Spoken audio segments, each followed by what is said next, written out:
Hello friends, welcome back to my channel. मैं हूं आपकी फ्रेंड वर्षा। आज की इस वीडियो में हम बात करेंगे बीएड एंट्रेंस एग्जाम के कॉमर्स के कुछ इम्पोर्टेंट थ्योरी की, और साथ ही साथ हम कुछ वन लाइनर क्वेश्चंस को भी डिस्कस करेंगे। तो स्टार्ट करते हैं वीडियो को। और वीडियो आपको पसंद आती है तो लाइक कीजिए, फ्रेंड्स या शेयर कीजिए। किसी भी तरह की कोई भी क्वेरी हो तो ज़रूर बताइए, और लास्ट तक ज़रूर बने रहिएगा, क्योंकि बहुत सारी चीज़ें हैं इंपॉर्टेंट जो जहाँ से आपके एग्जाम में बहुत डायरेक्ट क्वेश्चन बनते हैं, वो हम यहाँ पर डिस्कस करेंगे। स्टार्ट करते हैं वीडियो को। Control function of management implies to take corrective course of action, या सॉरी, यहाँ पर ये क्वेश्चन है कि कंट्रोल फंक्शन ऑफ मैनेजमेंट जो है वो हमें क्या बताता है, यानी कि प्रबंधन का नियंत्रण कार्य का तात्पर्य क्या है। तो इसका मतलब ये है, जब हम किसी भी मैनेजमेंट के जो कंट्रोल फंक्शन है मैनेजमेंट का, वो उसके थ्रू ये हमें देखना होता है कि कोई भी अगर कहीं पे कमी आ रही है तो उसको टाइमली हम उसको करेक्ट कर लें, यानी कि वहां पे हम एक्शन ले लें। इसका मतलब होता है। अब हम मैनेजमेंट में आपने बहुत सारी चीजें पढ़ी होंगी, जैसे कि पोस्ट कॉर्वे, प्लानिंग, ऑर्गेनाइजिंग, स्टाफिंग। उसमें ही एक कंपोनेंट होता है हमारा कंट्रोलिंग का। तो कंट्रोलिंग इसीलिए की जाती है कि कहीं भी हमें कुछ गड़बड़ लग रही है तो टाइम रहते हम उस चीज को वहीं पर कंट्रोल कर लें, वहीं पर उसको ठीक कर लें, जिससे कि आगे और वो कोई भी प्रॉब्लम जो है वो बढ़ ना जाए। तो यहाँ पर क्या है, to take corrective course of action, यानी कि तुरंत उस पर सुधारात्मक कार्रवाई करें। ठीक है। फिर है हमारा कोऑर्डिनेशन फंक्शन ऑफ मैनेजमेंट एम सेट। अब जो मैनेजमेंट का जो कोऑर्डिनेटिव फंक्शन है उसका क्या एम है, ठीक है। तो यहाँ पर bringing harmony in various activities, यानी कि जो भी एक्टिविटीज हो रही हैं उन सब में सामंजस्यता लाना हमारा कोऑर्डिनेशन कहलाता है। आप सबको पता है कि कंपनी के अंदर बहुत सारे डिपार्टमेंट होते हैं, जैसे कि सेल्स डिपार्टमेंट हो गया, परचेज डिपार्टमेंट हो गया, रिसर्च एंड डेवलपमेंट डिपार्टमेंट हो गया। तो वो सब अपना सही से काम करें, ये कोऑर्डिनेशन का काम है कि वो उन सभी के बीच में सामंजस्यता यानी कि कोऑर्डिनेशन बिठाए, कोऑर्डिनेशन करके सारा काम चले। क्योंकि अगर कोई भी डिपार्टमेंट आपस में मिलके काम नहीं करेगा, उनके अंदर कोऑर्डिनेशन की फीलिंग नहीं होगी, तो वहां पर आउटपुट अच्छा नहीं निकल कर आएगा। इसीलिए हर तरह के एम्प्लॉय होंगे, हर तरह का डिपार्टमेंट होगा, तो आपस में कोऑर्डिनेशन होगा, तभी वहां पर उनके जो गोल्स हैं वो अचीव कर पाएंगे। ठीक है। नेक्स्ट है हमारा authority flows down from top to bottom, whereas accountability flows upwards from bottom to top it is found, यानी कि अथॉरिटी हमारी टॉप से बॉटम की ओर चलती है, यानी कि ऊपर वाला जो हेड है वो अथॉरिटी है उसके पास, वो ऊपर से ऑर्डर देगा, अथॉरिटी ऊपर से नीचे चलेगी, वो ऑर्डर देगा, आपको वो फॉलो करना है। और अकाउंटेबिलिटी होती है जवाबदेही, यानी कि आपने जो काम किया है उसकी रिपोर्ट आपको ऊपर देनी है कि ये काम ऐसे है, या फिर कोई गलत भी हो गया है तो वो आपसे क्वेश्चन कर सकते हैं कि ये काम गलत क्यों हुआ, तो आपकी जवाबदेही बनेगी, आपको बताना होगा कि वो काम गलत आपसे कैसे हुआ। तो बॉटम से टॉप चलती है। तो ये किस चीज में पाया जाता है, तो ये पाया जाता है स्केलर चेन में। यानी स्केलर चेन एक तरह से यहाँ पे मेथड है, या फिर हम ये बोल सकते हैं कि एक फॉर्मेट है जिसके थ्रू ये बताया जाता है कि अगर कोई भी ऊपर से ऑर्डर आएगा तो वो ऊपर से नीचे आएगा। आपने कभी देखा है कि नीचे वाले लोग ऊपर को ऑर्डर कर रहे हैं? ऐसा कभी नहीं होता। और या नीचे वाले लोग ऊपर वाले से पूछ रहे हैं, बताइए ये आपने प्लानिंग क्यों कर दी, या फिर आपने इतना इन्वेस्ट क्यों कर दिया। ऐसा बिल्कुल नहीं होता। जो अकाउंटेबिलिटी होती है वो बॉटम से टॉप चलती है, और जो अथॉरिटी होती है वो टॉप से बॉटम चलती है। ठीक है। नेक्स्ट है Maslow needs hierarchy theory relates to.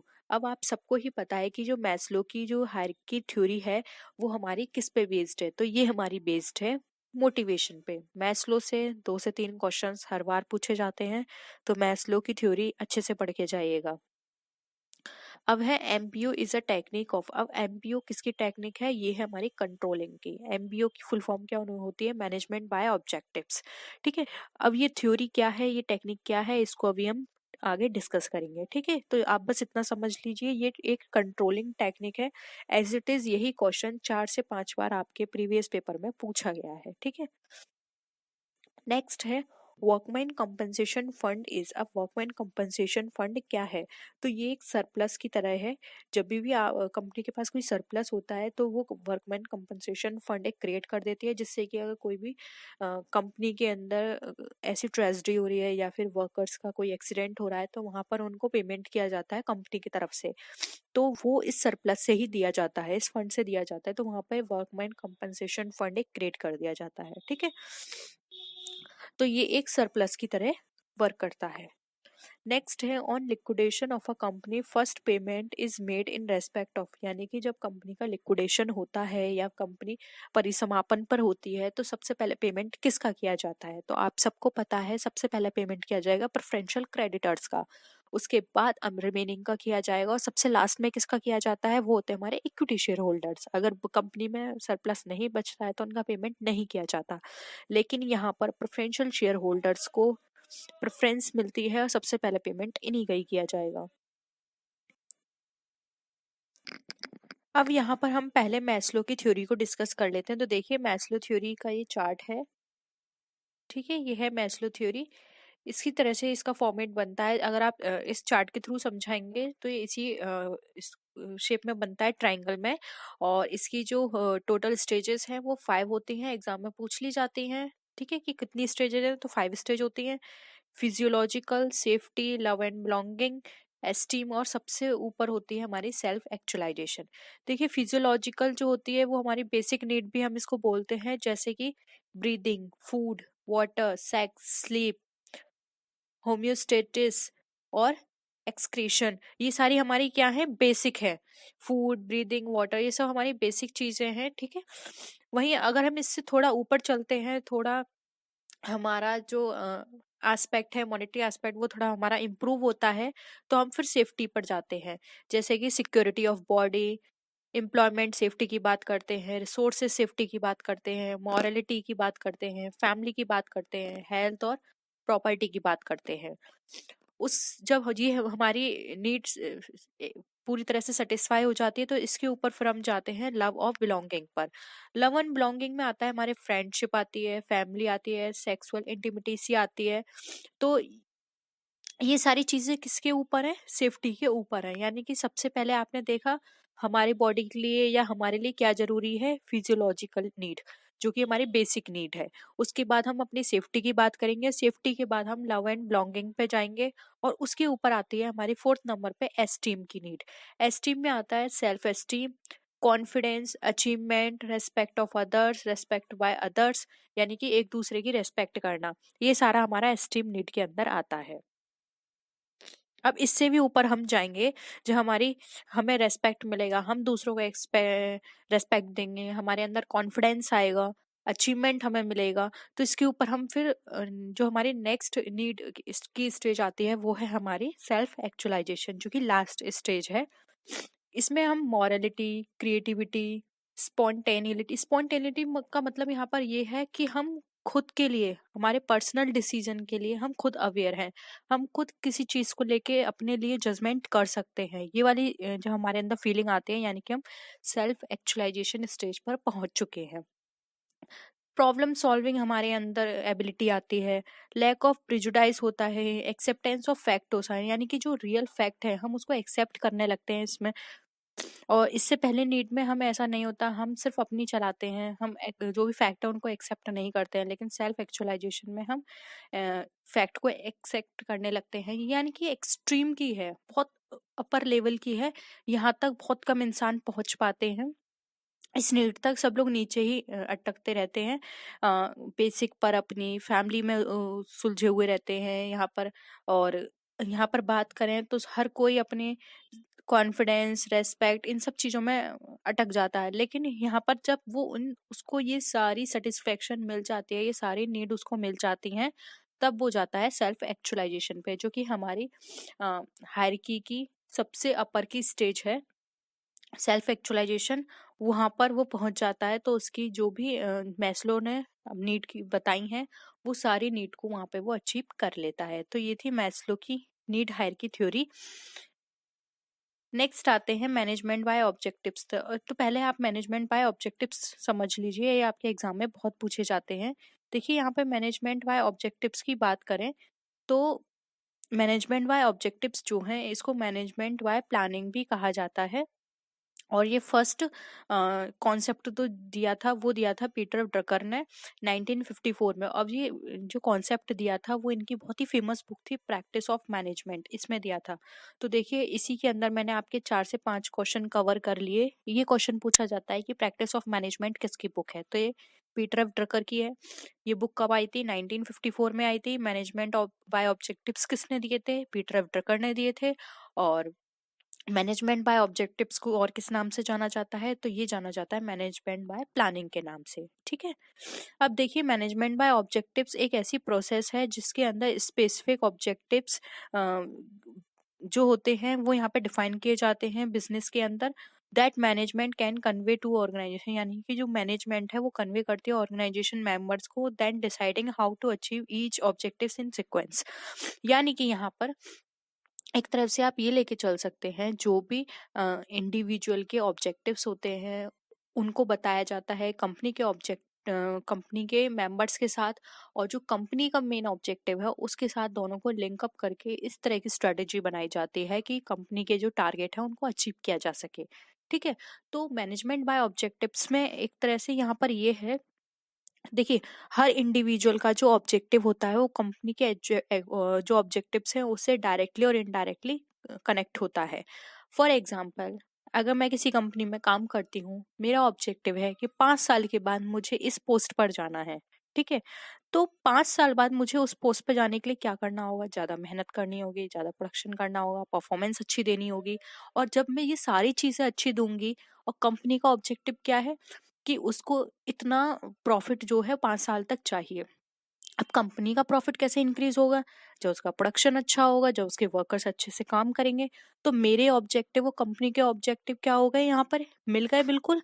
और यहाँ पर फिर दोनों ने मिलके अपने अपने ऑब्जेक्टिव्स के लिए काम किया, और वहां पे कंपनी का भी ऑब्जेक्टिव पूरा हो गया और मेरा भी ऑब्जेक्टिव पूरा हो गया। तो यहाँ पर यही देखा जाता है कि जो भी इंडिविजुअल के ऑब्जेक्टिव है उसको कनेक्ट किया जाता है कंपनी के ऑब्जेक्टिव से, और फिर वहां पर एक बेहतरीन तरीके से काम किया जाता है। ठीक है, तो ये मैनेजमेंट बाय ऑब्जेक्टिव के अंदर आता है। अब देखिए इसकी प्रोसेस भी है, तो आप ये प्रोसेस समझ लीजिए मैनेजमेंट बाय ऑब्जेक्टिव्स की। तो स्टार्ट ऑफ एमबीओ प्रोसेस। अब एमबीओ प्रोसेस स्टार्ट होती है सेट ऑर्गेनाइजेशन ऑब्जेक्टिव्स। सबसे पहले ऑर्गेनाइजेशन के ऑब्जेक्टिव्स सेट किए जाते हैं।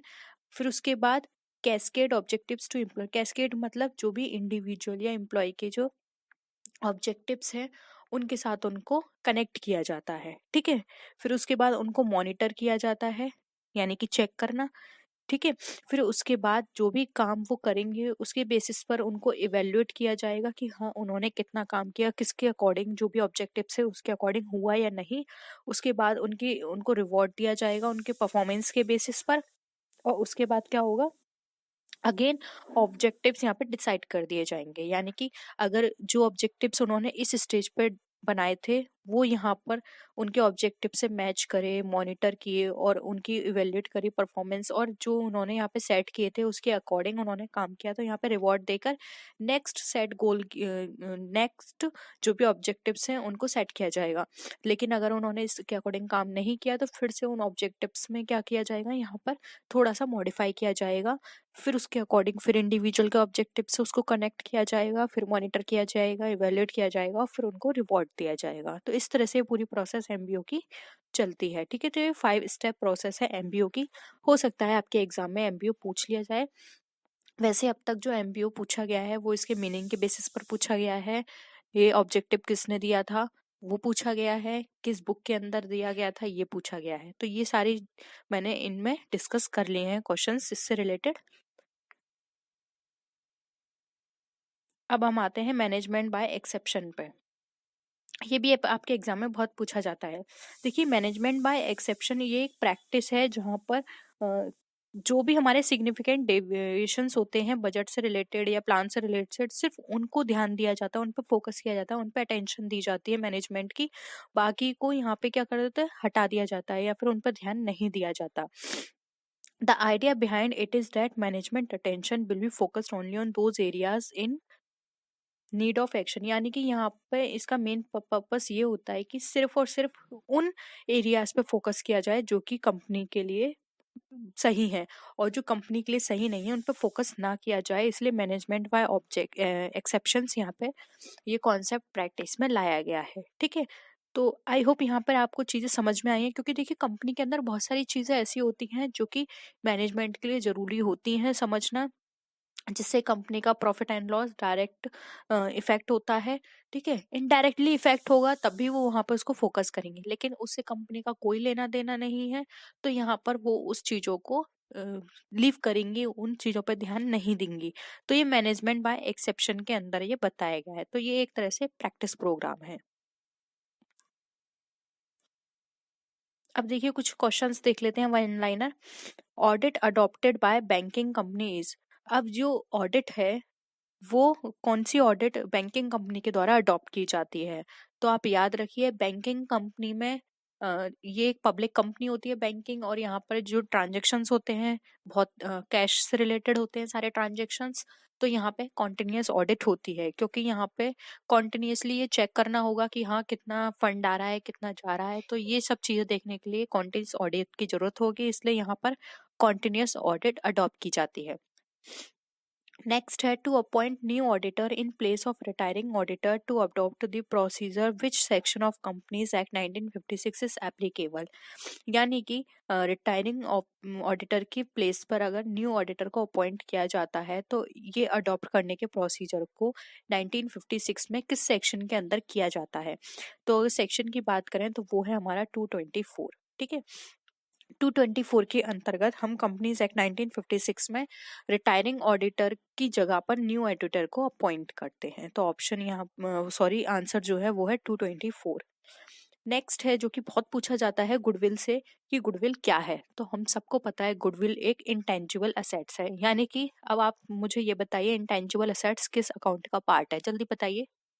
कल ही मैंने आपके साथ डिस्कस किया है, आप अगर डेली क्लास लेते हैं तभी आप यहाँ पर सारे क्वेश्चंस कर पाएंगे। जल्दी बताइए। लेकिन अगर आप क्लास नहीं ले रहे हैं तो प्लीज आप जब आपका रिजल्ट आए तब आप मुझे ब्लेम मत करिएगा, क्योंकि मैं अपनी तरफ से पूरी कोशिश कर रही हूँ सारे नोट्स सारी प्रैक्टिस सेट आपको कराने की आपके एग्जाम की तरह से। और फिर भी अगर आप इनके आंसर नहीं करें तो फिर ये आपका गलती होगी पूरी। कल ही मैंने आपको बताया था हमारा जो रियल अकाउंट होते हैं वो दो पार्ट में डिवाइड होते हैं, टेंजिबल और इनटेंजिबल। टेंजिबल में आ जाती है हमारी लैंड बिल्डिंग प्लांट, जिसको हम टच कर सकते हैं, वो हमारी एसेट्स की तरह ट्रीट की जाती हैं। ये भी हमारी एसेट है लेकिन इसको हम टच नहीं कर सकते, इसलिए ये हमारी इंटेंजिबल एसेट्स है। ठीक है, तो ये इंटेंजिबल एसेट्स है, और अगर अकाउंट पूछा जाएगा तो आप लिख सकते हैं रियल अकाउंट। ठीक है,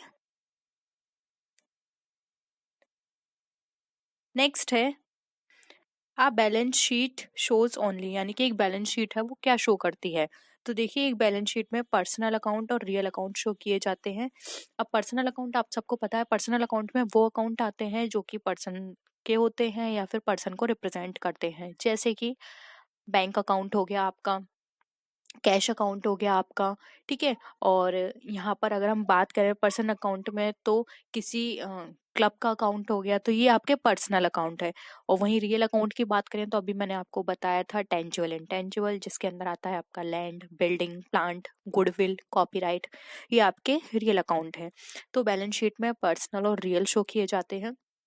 वहीं अगर हम पीएनडल की बात करें तो पीएनडल के अंदर नॉमिनल अकाउंट शो किए जाते हैं। ठीक है, नेक्स्ट है new profit sharing ratio is calculated at the time of. अब ये न्यू प्रॉफिट शेयरिंग रेशियो है पार्टनरशिप में, वो कब कब कैलकुलेट किया जाता है? तो देखिए कुछ ऐसी कंडीशंस होती हैं जहाँ पर new profit sharing ratio calculate किया जाता है। एक है हमारा admission of a new partner, फिर है दूसरा रिटायरमेंट ऑफ अ पार्टनर, और थर्ड है हमारा डेथ ऑफ अ पार्टनर। यानी कि एडमिशन होने पर रिटायरमेंट होने पर और डेथ होने पर इनमें से कोई भी केस होगा तो वहाँ पे new profit sharing ratio calculate किया जाएगा। ठीक है, फिर है कंपनी ऑडिटर इज रेस्पॉन्सिबल। अब एक कंपनी ऑडिटर किसके लिए रेस्पॉन्सिबल होगी? तो एक कंपनी ऑडिटर रेस्पॉन्सिबल होगी शेयर होल्डर्स के लिए।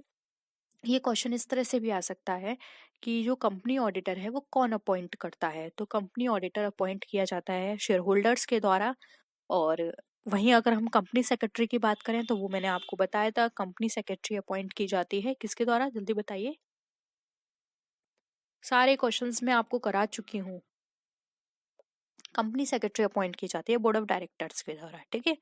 और यहाँ पर कंपनी ऑडिटर रिस्पॉन्सिबल होगा शेयर होल्डर के लिए, अपॉइंट करता है शेयर होल्डर, ठीक है।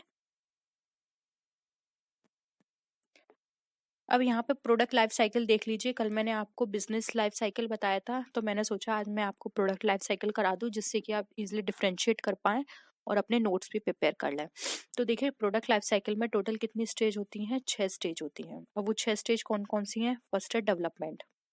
देखिए डेवलपमेंट स्टेज में प्रोडक्ट लाइफ साइकिल की वो स्टेज है जिसके अंदर रिसर्च की जाती है प्रोडक्ट से रिलेटेड, कि प्रोडक्ट को कैसे लॉन्च करना है, कैसे बनाना है, क्या करना है हमें। मार्केट देखा जाता है कि कहाँ पे मार्केट है प्रोडक्ट के लिए लॉन्च करने के लिए बेटर। तो ये सारी रिसर्च की चीजें हम डेवलपमेंट स्टेज में करते हैं, कि मार्केट में किस तरह से आप लॉन्च करेंगे, को स्पॉन्सरशिप कैसे करवाएंगे इसको लॉन्च करने के लिए, एडवर्टीजमेंट क्या होगा, ये सारी चीजें हम डेवलपमेंट में करते हैं। सेकंड स्टेज आती है इंट्रोडक्शन। अब इंट्रोडक्शन स्टेज होती है जब हमारा प्रोडक्ट फर्स्ट टाइम लॉन्च होता है मार्केट में, वो हमारा इंट्रोडक्शन होता है, ठीक है। थर्ड स्टेज होती है हमारी ग्रोथ की। During the growth stage consumers have accepted the product in the market and customers are beginning to truly buy in. यानी कि यहाँ पर ग्रोथ में कस्टमर एक्सेप्ट करता है प्रोडक्ट को, उसको धीरे धीरे खरीदना शुरू करता है, उसकी थोड़ी थोड़ी सेल बढ़ती है इस स्टेज के अंदर, ठीक है। तो ये थर्ड स्टेज हो गई। फोर्थ स्टेज पर आते हैं जो कि हमारी मैच्योरिटी। मैं आपको ज़्यादा इसलिए नहीं करा रही हूँ क्योंकि आपके एग्जाम में इतना ही ज़रूरी है। मैं चाहूँ तो यही आपको 2 से 3 दिन की क्लास करा सकती हूँ, लेकिन आप सिर्फ उतना ही पढ़िए जितना आपके एग्जाम के पॉइंट ऑफ व्यू से इम्पोर्टेंट है, ठीक है। इसलिए मैं जल्दी जल्दी करा रही हूँ। मैच्योरिटी है companies begin to reduce their prices so they can stay competitive amongst growing competition. यानी कि मैच्योरिटी में क्या होता है, यहाँ पर कंपनियां, देखिए अगर वो ज़्यादा हाई कर देंगे अपना प्राइस तो कोई भी उनको प्रोडक्ट को नहीं खरीदेगा। तो यहाँ पर क्या है, वो थोड़ा रिड्यूस करना शुरू कर देती हैं अपने प्राइस को, क्योंकि जिससे कि वो कंपटीशन में बनी रहे। अगर वो रिड्यूस नहीं करेंगी तो वो कंपटीशन से बाहर हो जाएंगी, फिर कोई भी उनका प्रोडक्ट नहीं खरीदेगा, ठीक है। इसलिए यहाँ पर कंपनी अपने प्राइस को रिड्यूस कर देती हैं जिससे कि वो सभी कॉम्पिटिटर्स के साथ मार्केट में बनी रहे। फिर आता है फिफ्थ पॉइंट हमारा, जो कि फिफ्थ स्टेज है सैचुरेशन की। सैचुरेशन के अंदर markets need to focus on differentiation, यानी कि मार्केट्स को जरूरत होती है डिफरेंशिएट करने की। यानी कि इस स्टेज में आप देखेंगे कि आपके प्रोडक्ट का एक ब्रांड हो, एक नाम हो, तभी तो लोग आपके प्रोडक्ट को पहचान पाएंगे। इसलिए यहाँ पे सबसे ज्यादा फोकस किया जाता है कि ब्रांड अवेयरनेस हो, आप फीचर्स ऐसे डालें जिससे कि लोग डिफ्रेंशिएट कर पाए। फॉर एग्जांपल जैसे कि आज के टाइम में हम पतंजलि है, वैसे तो अब बहुत सारे मार्केट में आ गए, लेकिन फिर भी आयुर्वेद प्रोडक्ट की बात आती है तो सबसे पहले माइंड में पतंजलि आता है। क्यों आता है? क्योंकि सबसे पहले ये कॉन्सेप्ट भी वही लेकर आए थे, ठीक है। अब और भी कंपनी लाने लगी हैं आयुर्वेद के प्रोडक्ट, बट सबसे पहले लेकर आई थी पतंजलि, तो माइंड में वही आता है हमारे। तो इस तरह से क्या है, ब्रांड इमेज बन गई, एक फीचर बन गया अलग से जिससे लोग अब आपको पहचान रहे हैं। अब ये क्यों जरूरी होता है? ये इसलिए जरूरी होता है कि लोग आप वही कंपटीशन में बने रहें, नहीं तो फिर आप मार्केट से बाहर निकल जाएंगे, कोई आपको डिफरेंशिएट ही नहीं कर रहा तो कोई आपके प्रोडक्ट भी परचेस नहीं करेगा। फिर आता है decline. Unfortunately if your product doesn't become the preferred brand, यानी कि अगर गलती से भी या दुर्भाग्य से भी आपका प्रोडक्ट एक अच्छा प्रोडक्ट नहीं बन पाया, पसंदीदा प्रोडक्ट नहीं बन पाया कस्टमर के लिए, तो वहां पे क्या होगा, वो मार्केट से बाहर हो जाएगा और आपकी जो सेल एकदम डाउन हो जाएगी, मार्केट वैल्यू आपकी डाउन हो जाएगी और आपको अपना प्रोडक्ट मार्केट से हटाना पड़ेगा, कि नहीं तो आपको बहुत लॉस होगा। तो ये थी स्टेजेस, चार्ट के थ्रू भी आप देख सकते हैं। देखिए ये है हमारा चार्ट प्रोडक्ट लाइफ साइकिल का। ये हमारी सेल को दिखा रहा है, ये हमारे टाइम को। देखिए डेवलपमेंट में सिर्फ रिसर्च का काम होता है, अभी हमारा प्रोडक्ट मार्केट में नहीं आया है, इसलिए यहाँ से हमारा जो साइकिल है वो नहीं चलता, हमारा साइकिल चलता है इंट्रोडक्शन से, क्योंकि इंट्रोडक्शन में ही वो इंट्रोड्यूस हुआ है मार्केट में। तो थोड़े टाइम तक तो वो उसकी सेल नहीं होगी, फिर धीरे धीरे उसकी इंट्रोडक्शन से ही बढ़ना शुरू हो जाती है सेल। ग्रोथ पर आके फिर वो और बढ़ती है, क्योंकि ग्रोथ में क्या हो रहा है, अब वो इंट्रोड्यूस हो चुका है, लोग आपके प्रोडक्ट को जान चुके हैं, अब धीरे धीरे उसकी सेल बढ़ रही है। अब धीरे धीरे जैसे ही उसकी सेल बढ़ेगी, तो आप सबको पता है जब सेल बढ़ती है ग्रोथ और मैच्योरिटी बिल्कुल साथ में होती है, यानी कि वहाँ पर कोई डिफरेंशिएट नहीं हो सकता। एक पॉइंट ऐसा आता है कि इक्वल हो जाते हैं। तो यहाँ पर आप मैच्योरिटी के अंदर जो आप देखते हो कि आप बिल्कुल मैच्योरिटी पर आ गई है, अब इससे ज़्यादा आपकी सेल नहीं हो सकती। और अगर ज़्यादा आपने इतना ही प्राइस रखा तो आप मार्केट से भी जा सकते हो, इसलिए वो यहाँ पर क्या करते हैं, प्राइस डाउन कर देते हैं। तो फिर थोड़ा थोड़ा आपकी सेल वैसी ही रहती है। लेकिन उसके बाद भी अगर आपका देखिए सैचुरेशन, अब आप ये भी कहेंगे मैच्योरिटी आ गई, डिक्लाइन आ गई, लेकिन सैचुरेशन नहीं बताया। तो सैचुरेशन बहुत ही कम टाइम का होता है। अब आप सैचुरेशन में एक चीज ये भी कर सकते हैं कि आपका प्रेफर्ड प्रोडक्ट बन गया तो आप सिर्फ वही बने रह सकते हैं, नहीं तो आप सीधे डिक्लाइन में चले जाएंगे। तो सैचुरेशन का जो टाइम पीरियड होता है मैच्योरिटी और डिक्लाइन के बीच में बहुत छोटा सा होता है। तो उसी टाइम पीरियड में या तो आप प्रोडक्ट को बचा सकते हैं या फिर आपका प्रोडक्ट वो डूब सकता है। इसलिए यहाँ पे सैचुरेशन शो नहीं किया गया है, मैच्योरिटी के बाद सीधे डिक्लाइन आया है। ठीक है। तो उसके बाद अगर सैचुरेशन को आप नहीं बना पाते प्रोडक्ट, क्योंकि प्रोडक्ट एक दिन में तो बनता नहीं है, आपने ये पूरी टाइमिंग पीरियड ली अपने प्रोडक्ट की ब्रांड बनाने में, वो नहीं बन पाई तो आपका प्रोडक्ट एकदम डाउन हो गया। ठीक है, क्योंकि एक दिन में उसकी इमेज नहीं बनेगी। तो यहाँ पर डिक्लाइन में चला जाता है और एकदम से फिर डिक्लाइन में जाएगा तो आपकी सेल डाउन हो जाएगी, इसलिए वो नीचे इस तरह से बन जाएगा उसका कार। तो ये था प्रोडक्ट लाइफ साइकिल की स्टेज। होप यहाँ पे प्रोडक्ट लाइफ साइकिल भी आपको क्लियर हुआ होगा। बिजनेस लाइफ साइकिल कल हमने डिस्कस कर ही ली। कोई और भी टॉपिक है तो प्लीज जरूर बताइए, उस टॉपिक के अकॉर्डिंग हम प्रिपरेशन करेंगे। होप यहाँ पे वीडियो आपको पसंद आया होगा। वीडियो पसंद आए तो वीडियो को लाइक कीजिए, फ्रेंड्स के शेयर कीजिए। किसी भी तरह की कोई भी क्वेरी हो तो जरूर बताएगा। तो नेक्स्ट वीडियो में फिर मिलते हैं और भी अच्छी वीडियोस के साथ। तब तक के लिए टेक केयर, बाय बाय।